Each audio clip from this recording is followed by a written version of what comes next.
what I'd like. Incumbent Lynn Greer is running for his first full term on the commission. He was appointed in June of 1981 to fill the unexpired term of Pete Matthews.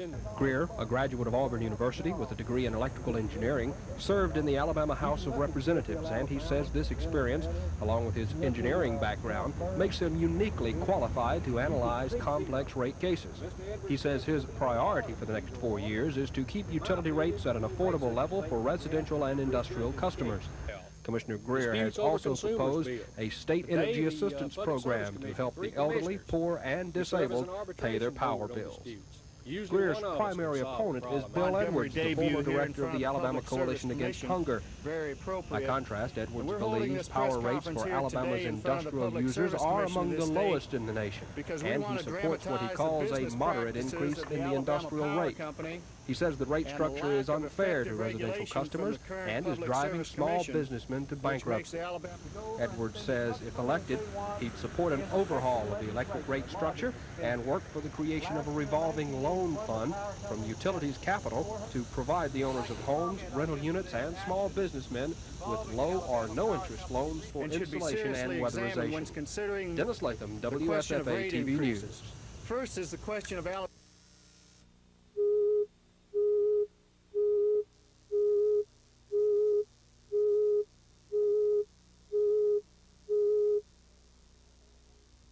Jim Folsom Jr. wants another term on the Alabama Public Service Commission.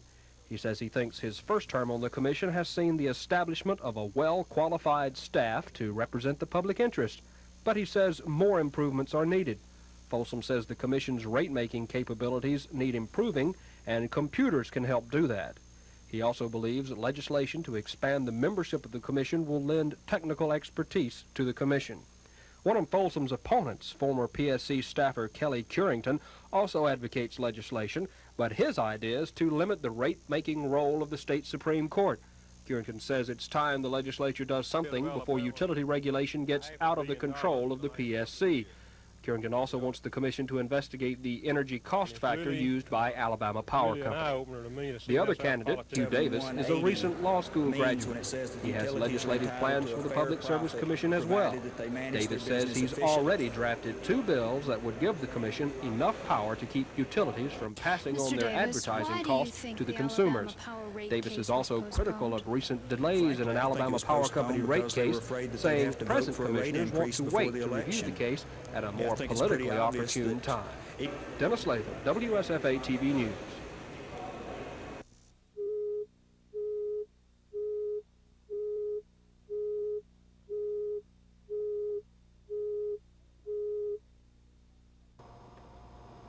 It's not unusual to see this man's face on a campaign poster or his name on the ballot for the office of state treasurer. He's Jimmy Passmore, and he's run for the office twice before. But after 2 losses, Passmore says he still doesn't think he'll strike out this time. He's a native Montgomeryan and is the regional credit life manager for the Franklin Life Insurance Company. Passmore says his experience with banks and bankers qualifies him for the office of state treasurer. Passmore says if he's elected, he'll change the pattern of favoritism that he says has existed in the office for the last 40 years. That favoritism, he says, is giving certain banks more of the state's money because of political ties. Passmore says he has no ties and will be up front with the public, telling which banks have state money and how much is deposited. Passmore says the office is run like an individual's checking account, with the state treasurer signing checks and handing out money. He says if he's elected, it'll be run like a business for profit. This lady is no stranger to Alabama politics. She's Annie Laurie Gunner, the incumbent state treasurer. But Mrs. Gunner is quick to point out that she's not a politician. Instead, Mrs. Gunner says she views herself as a public servant, and she's been serving as the state treasurer since June 1978. Mrs. Gunner was appointed by former Governor George Wallace to fill the post when Melba Till Allen resigned. Mrs. Gunner admits she knew very little about being the state treasurer when she took over the job, but she says over the years she's learned what managing the state's money is all about. Mrs. Gunner says the office is in better shape now than it has ever been, and she lists 4 improvements that she claims credit for. The first is quicker collection of checks, better cooperation with the Revenue Department, collecting withheld state income taxes monthly instead of quarterly, and last, automation of the Treasurer's office. But one change Mrs. Gunner says she'd like to see is more leeway in making investments. Mrs. States Gunner do says put she's their money running out on on her bids, record and North because of what she's Carolina, accomplished, and for she one, wants another competitiveness term of the because state, she and enjoys this the is work. we already got one. Gina Gregory, WSFA TV News. Insert.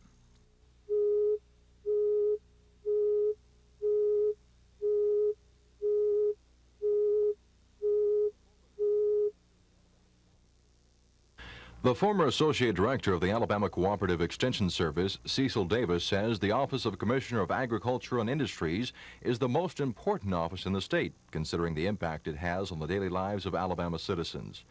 The 61-year-old Davis, who grew up on a small Fayette County farm and has risen through the ranks of the Extension Service, feels his background makes him an excellent candidate for the office. A 28-year-old candidate from Gadsden, Jeff Dean, feels that his knowledge of the Department of Agriculture and Industries will be an asset to the people of the state. Dean worked 5 years with the department in the peanut grading division and supervised egg production. Dean says there are some areas of the department that need improvement, but overall he doesn't plan to make any big changes if elected. Jack Folsom, son of former Governor Jim Folsom, is also seeking the commissioner's job. The 32-year-old candidate from Coleman says his first objective, if elected, would be to establish a state-run farmers market. Folsom says the Tennessee-Tom Bigby Waterway is Alabama's ace in the hole to increased industrial and agricultural output. State Senator Albert McDonald of Huntsville would also like to head the commissioner's office. McDonald, who characterized himself as the only legitimate farmer in the race, said he'd like to see an increase in the export of Alabama farm products to foreign countries. McDonald would also like to establish a state-run farmers market in Montgomery and upgrade the consumer protection aspect of the commissioner's office. Montgomery cattleman Bubba Tropman would also like to see Alabama farmers expand their trade in foreign markets. Tropman says the farming industry needs to redirect its goals. The 55-year-old former president of the National Cattlemen's Association says Alabama has become a dumping ground for poor seed, ineffective chemicals, and unproductive breeding stock. Tropman says a commissioner who uses the full authority of his office and carries a big stick can correct the problem. Don Phelps, WSFA TV News.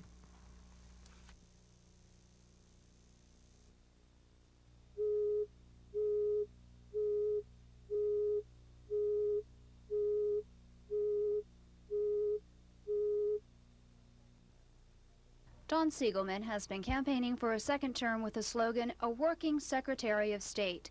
Sometimes the work he wanted to do on election law reform led to battles with the legislature. But Siegelman says he's effected changes that have made Alabamians better informed and more able to participate in government. He counts among his victories longer voting hours, simplified absentee voting for handicapped persons, and programs to increase voter registration. If given another 4 years in office, Siegelman says he'll keep pushing for a statewide voter file maintenance system to keep voter lists clean, and for tougher laws on campaign financial disclosure. When Betty Frink started running for Secretary of State, she didn't think there were too many campaign issues. Now she says she's learned differently. Frink says she's discovered a lot of people are dissatisfied with the way Siegelman has been doing his job. According to Frink, Siegelman has used the office to promote himself and his political ambitions. Frink says if elected, she won't hold unnecessary workshops around the state or focus on one special interest like election reform. Frink is in her second consecutive term as state auditor. She once served as Secretary of State 24 years ago. And if elected this time, Frink says her first priority would be to cut waste and unnecessary spending. Susan Silvernail, WSFA TV News.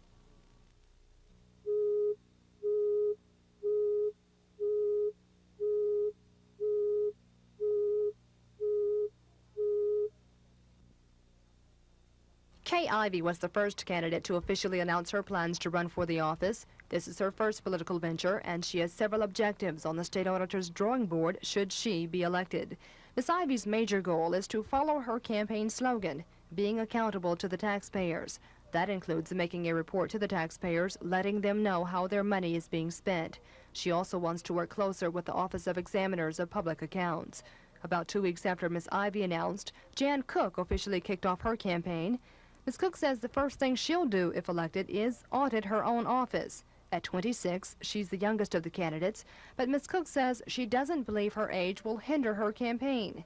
Ms. Cook is from Dozier and is a member of the City Council. Linda Gravely stepped down from her job as executive assistant to the state auditor to run for her boss's position. Ms. Gravely says she planned early to run for the job and decided officially to enter the race last fall.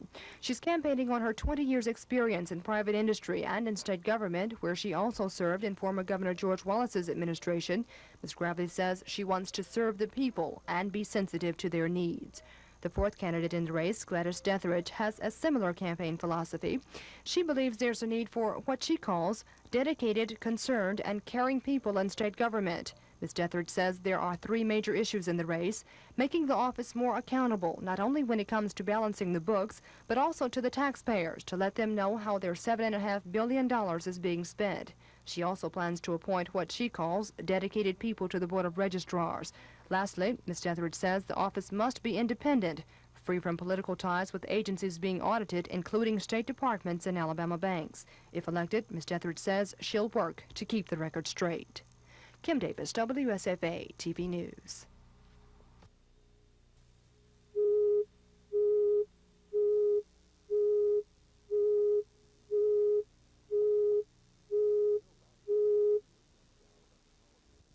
Bill Baxley isn't a newcomer to Alabama politics. At the age of 41, he's a seasoned veteran. For the last 13 years, he's either held an elected office or has been running for one. Baxley began his political career as a district attorney for Houston and Henry counties in 1966. 4 years later, he ran for and was elected state attorney general. At the time, he was the youngest attorney general in the nation. Baxley held the AG's post for 8 years until he sought the Democratic nomination for governor. Baxley made the runoffs in the 1978 election, only to be defeated by then political newcomer Fob James. Although Baxley returned to private law practice, he still captured headlines, most recently his successful defense of Houston County Sheriff A.B. Clark earlier this year. Baxley says there's only one issue in the lieutenant governor's race, that is, changing the Alabama legislature. He says the Alabama legislative system is the worst in the nation and hasn't worked in decades. Throughout the campaign, Baxley has been criticized for not talking about other issues. He says the lieutenant governor must be impartial. Once he starts taking sides, he'll lose the lawmakers' respect and not be able to control the Senate. Baxley also says when the lieutenant governor starts giving his views, it will lead to conflicts with the governor. Baxley says if elected, he'll work with the governor to resolve the problems of the state, but he says he won't serve as a floor leader for the governor. He'll just make sure his programs get a fair hearing in the Senate. Don Phelps, WSFA TV News.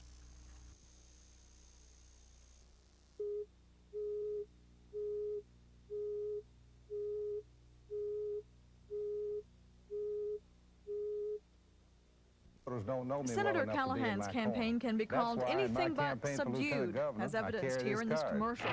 His ads have been takeoffs of American Express commercials, but Callahan says they've been successful, giving him the name recognition he needed. Senator Callahan has been a part of the Alabama legislature for 12 years, and the senator says that experience qualifies him to deal effectively with issues that may come up in the Senate, and it gives him an edge on working with the lawmakers because he already knows them. Aside from his legislative experience, Callahan says he understands the working man because he is one. After serving in the Navy, Callahan got a job driving a truck, and now he's chairman of the Mobile-based trucking company. Callahan says because he's a businessman, he has better insight into the problems of Alabamians than a trial lawyer does. Senator Callahan says the most important qualification for the lieutenant governor is experience, and he says one of the most important issues that will face the legislature in coming years is how to attract new industry to Alabama. Callahan says, unlike his opponent, he's not afraid to state his opinion on important matters like prayer in school or the right to work law. He says even though his most important role as lieutenant governor will be as an arbitrator, he'll still have to vote in case of a tie, and he says the people of Alabama need to know where candidates stand on each of the issues. Gina Gregory, WSFA TV News. Is afraid to come to a microphone and to debate.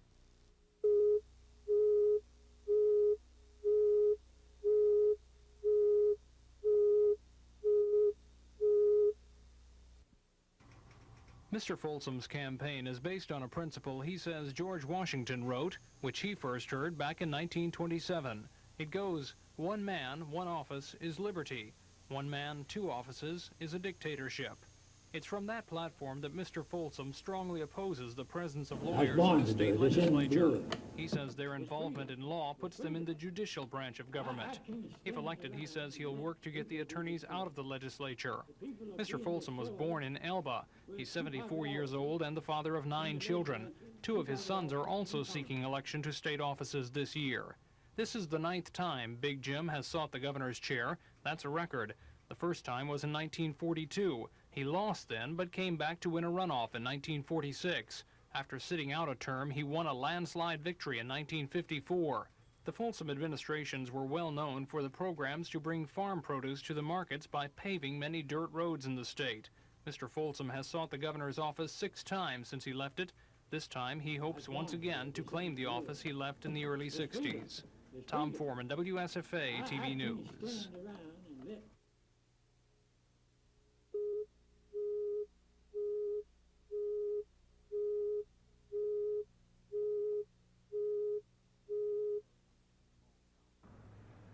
Joe McCorkadale comes from the small southwest Alabama community of Jackson, and most of the people of Jackson apparently would love nothing more than to have their hometown son become the next governor.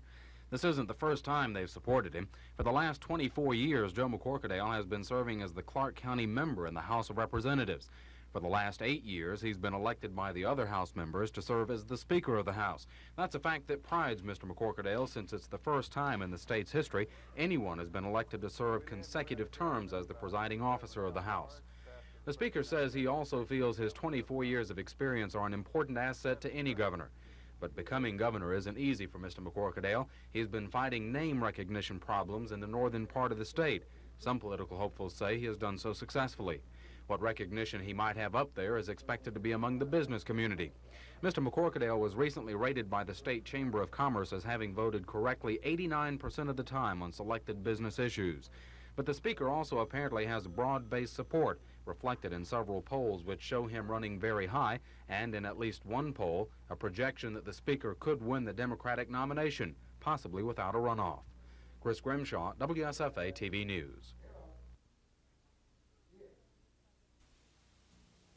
If George McMillan looks like an underdog in the Democratic primary, that's okay with the candidate's wife.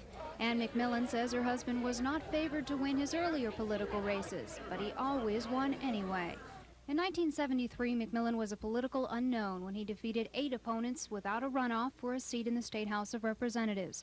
He went on to serve a full term as state senator and then defeat 11 opponents to become lieutenant governor. McMillan's speeches are frequently littered with subtle and not-so-subtle references to one of his opponents, George Wallace. To McMillan, Alabama has suffered from years of shallow political rhetoric. He says it's a state distracted by politicians more interested in grabbing national headlines than in developing natural resources. McMillan says he shuns old-fashioned demagoguery and favors common-sense solutions. His plans to get the economy moving include revamping the State Development Office and sprucing up the state's image for industrial prospects. Susan Silvernail, WSFA TV News. It's the 4th governor's race in his 30-year political career in Alabama for George Wallace. This one is different because the race issue is absent and a significant number of blacks publicly support him this time. Wallace has come from avowed racist to openly seeking support from the Black Alabama Democratic Conference. He's attracted larger crowds to his rallies than any other candidate in the governor's race, and from the start was predicted to be in the runoff if there is one. The old Wallace magic is back, with the barbecues, the familiar colors, and that well-organized, synchronized staff that's been the hallmark of his personal appearances. The 63-year-old Mr. Wallace says he's the only candidate in the race with the experience to get the state's high unemployment down and to attract new industry to Alabama. Wallace also says his health is not a factor in the race because his physicians have said that he's physically fit to run for the governor's office. Despite criticism from most of the state's major newspapers, Mr. Wallace is still full steam ahead, and many expect political history to repeat itself with the former governor winning the Democratic primary. This is Norman Lumpkin, WSFA TV News reporting.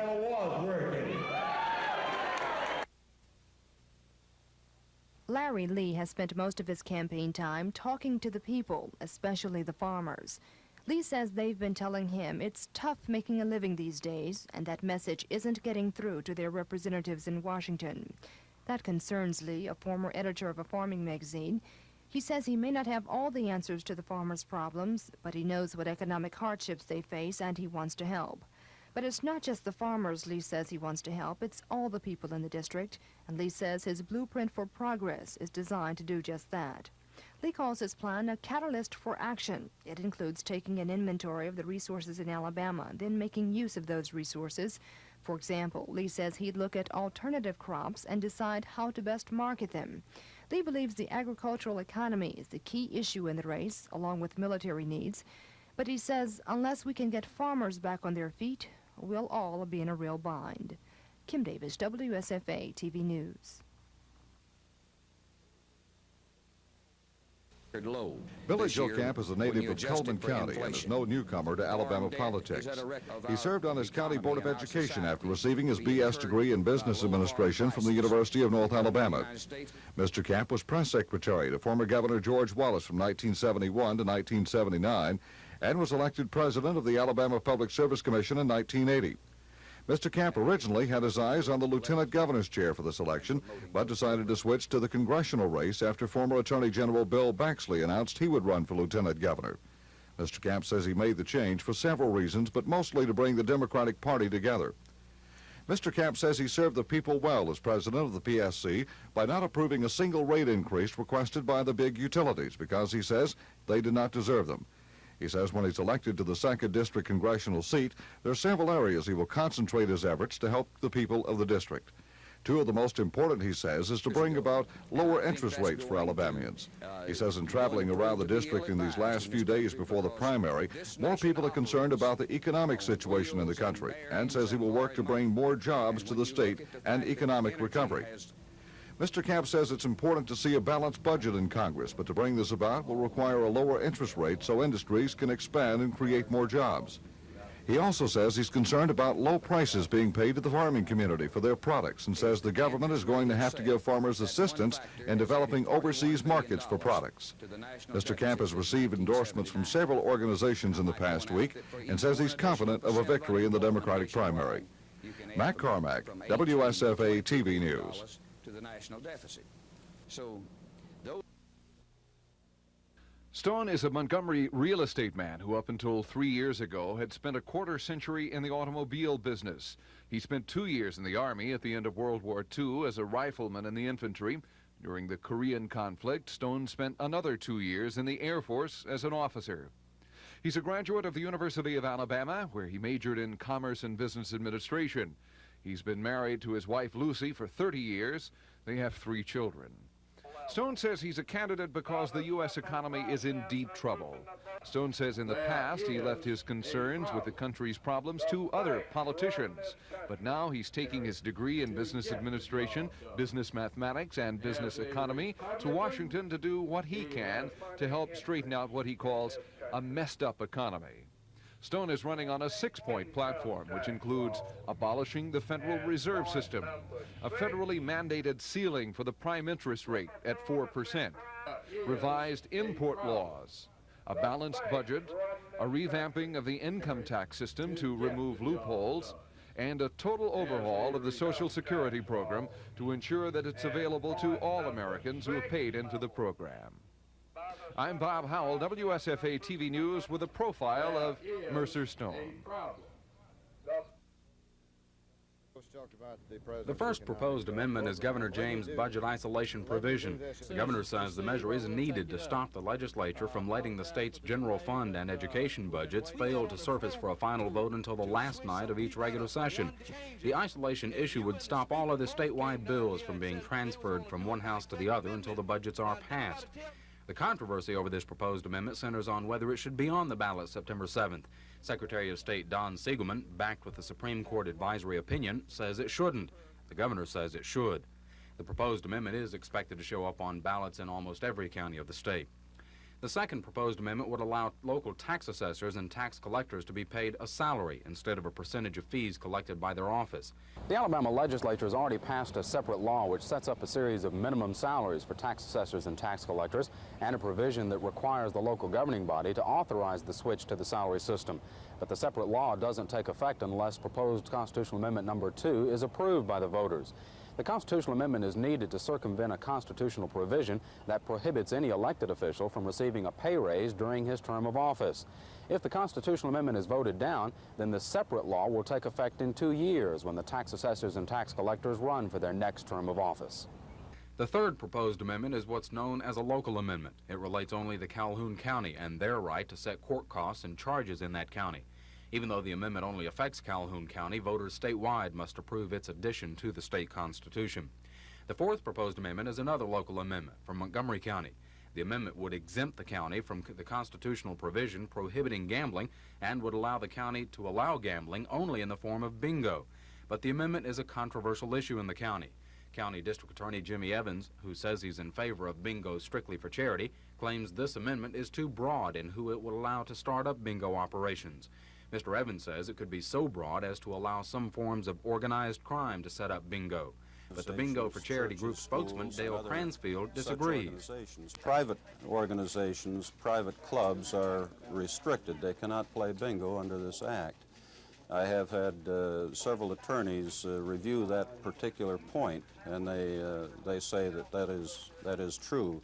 However, in the event that something is squeaking through the cracks, then there is provision for the sheriff to shut down whatever bingos are in violation of the act, and there's also provision in the constitutional amendment to allow the city council and the county commission to pass additional legislation to control anything that is untoward.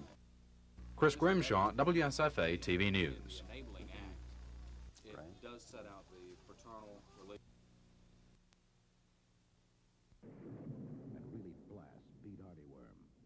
These pests reach the treatment threshold in your soybeans. Hit them with a lightning of Lanate from DuPont. Keeping fit is something more and more of us are working on these days. To look better, feel better, live better. But it all starts with eating better, giving your body the fuel it needs to work right. That means balancing your diet with the 4 major food groups: meats, fruits and vegetables, dairy and grain products. But there's a new concept in food today you should know about. It's called nutrient density, the ratio of nutrients received to the calories consumed. Foods with a high nutrient density are rich in protein, vitamins, minerals, and other nutrients. One example is lean pork, which has only 206 calories in a 3-ounce serving. Yet it provides an adult male with 44% of the protein, 30% of the iron, and 63% of the thiamine he needs daily, and only 8% of the calories. To keep fit, keep nutrient-dense foods like these in your diet on a regular basis. You won't just be eating well, you'll be eating smart. And that's the best you can do for you. Enjoy an exciting evening of high-stepping precision performances at the 3rd Annual Drum Corps in Dixie, sponsored by WSFA TV in conjunction with Montgomery's own Southwind and the Lee High School Band Parents. Make your plans now to attend this spectacular competition with several of the nation's top drum and bugle corps.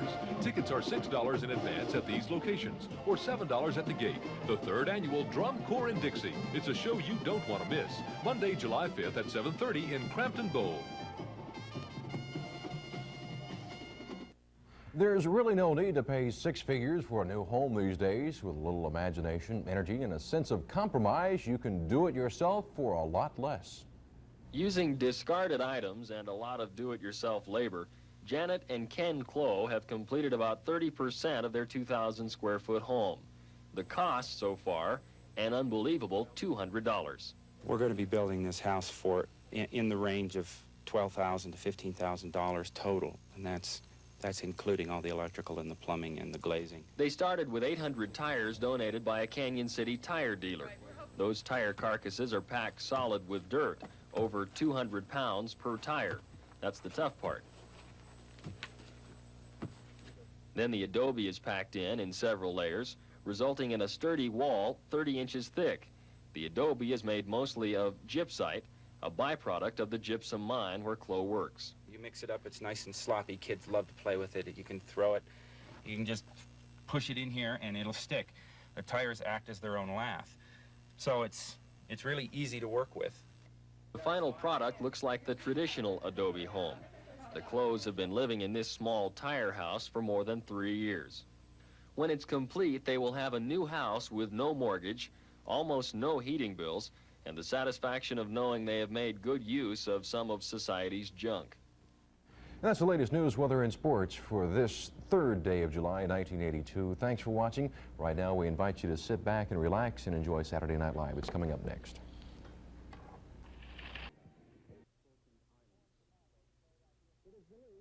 The born commandos carried out the attack on Pebble Island. If so, it is the first known ground assault on the Falklands by British troops. It's the kind of raid, defense experts were saying here tonight, one might stage on especially threatening locations in advance of a full-scale invasion. If there is a full-scale invasion of the Falklands, Argentine leaders say they are ready and willing to fight Britain for years. Argentine officials also believe that Britain is stalling in the mediation efforts at the UN. The square which contains the English clock tower in Buenos Aires is called the Plaza Britannia. About 50 people showed up there this morning, tore the street sign down, covered it over with an Argentine flag, and said they want to rename the square the Plaza of the Air Force. On the diplomatic front, Foreign Minister Costa Mendes was on television here last night reflecting a lack of optimism in the week's diplomacy. If the negotiations fail, it may be because diplomacy, the art of compromise, can't settle the political problems raised